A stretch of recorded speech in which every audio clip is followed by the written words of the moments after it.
நமக்கு இன்னென்ன வருத்தம் இருக்குதா, என்ன பிரச்சனை ஆயிக்குன்னு நீங்களே முடிவெடுக்கலாம். ரைட். கெண்ட பிடிப்பு, அதுவும் நைட்டில், ஸ்பெஷலாக காலில் கிடண்டையர்ன்னு சொல்லுவாங்க, அப்படி நைட்டில் கிராம்ப் பெயின் ஆயிருந்தால், அதோட சேர்த்து கண்ணட இம ட்விச்சிங் துடிக்கிறதா இருந்தா மெக்னீசியம் குறைபாடா இருக்கலாம். பொதுவா அதுவா தான் இருக்கும்.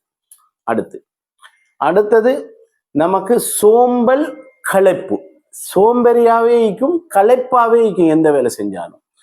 அதே சமயத்துல ஹேண்டும் பாதமும் நமக்கு நம்னஸா இருக்கும், மரத்து போன மாதிரி இல்லாட்டி கூச்ச மாதிரி இருக்குதான்.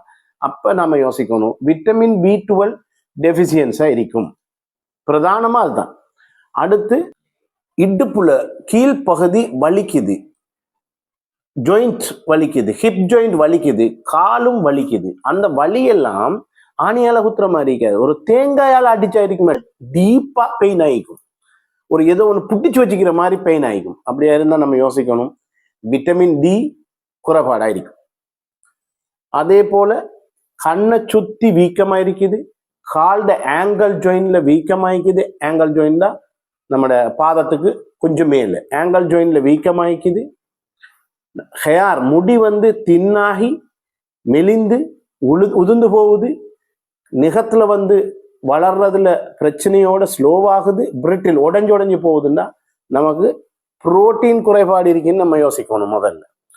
அடுத்து அதாவது வறண்டு போன மாதிரி, உடம்புல சீவனே இல்லை, ஒரே களைப்பா இருக்கு, ஏற்கனவே செஞ்ச வேலையை செய்யலாமேனா நமக்கு அயன் இரும்புச்சத்து குறைபாடா இருக்கலாம். தேங்க்யூ.